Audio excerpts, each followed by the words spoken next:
দেখতে দেখতে বছরগুলো চলে গেল, হঠাৎ 26 পড়ে গেল, 2026। আবার জানুয়ারি মাসও শেষ হতে চলল। দেখলে আমাদের জীবনে অনেক কিছু ঘটে গেছে। 25-এ অনেক কিছু মানুষ হারিয়ে ফেলেছে, কারো পরিবার হারিয়েছে, কারো স্বপ্ন ভেঙে গেছে, কারোর কার সাথে বিহেভিয়ার ঠিক হয়েছিল তার সাথে ব্রেকআপ হয়ে গেছে। এবং বিভিন্ন বিভিন্ন মানুষের সমস্যা, কেউ উঠেছে, কেউ নেমেছে, কেউ পিছিয়ে গেছে, কেউ আর নেই, কেউ আর পারেনি লড়তে, সে থেমে গিয়ে নিজে হার স্বীকার করেছে। কিন্তু এটা যে জীবন শেখায় সবসময় যে সময়ের সাথে সময় কোনোদিনও দাঁড়ায় না আমাদের। আমরা যদি পিছোতে শুরু করি, সময় কিন্তু এগিয়ে যাচ্ছে, সময়কে আমরা স্টপ করতে পারছি না।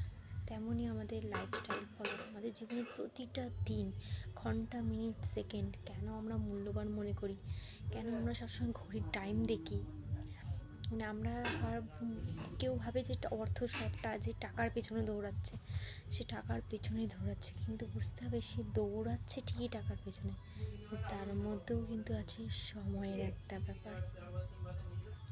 তার মানে আমাদের সময়কে, কথাটা সময় কিন্তু মূল্যটা কিন্তু অনেকটা। কিন্তু যারা 25-এ হারিয়েছো, যারা অ্যাচিভ করেছো তারা তো ভালোই করেছো, যারা পারোনি তারা 26-এ করবে। লড়বো, করবো, জিতবো, আমরা জিতবো, আমি জিতবো, তুমি জিতবো, স্বপ্ন আমরা এগিয়ে নিয়ে যাবো। তো সকলকে গুড নাইট জানাই। তো আমার ভিডিও ভালো লাগলে প্লিজ চ্যানেলটিকে সাবস্ক্রাইব করবে, লাইক করবে অ্যান্ড কমেন্ট করতে ভুলবে না। Bye bye.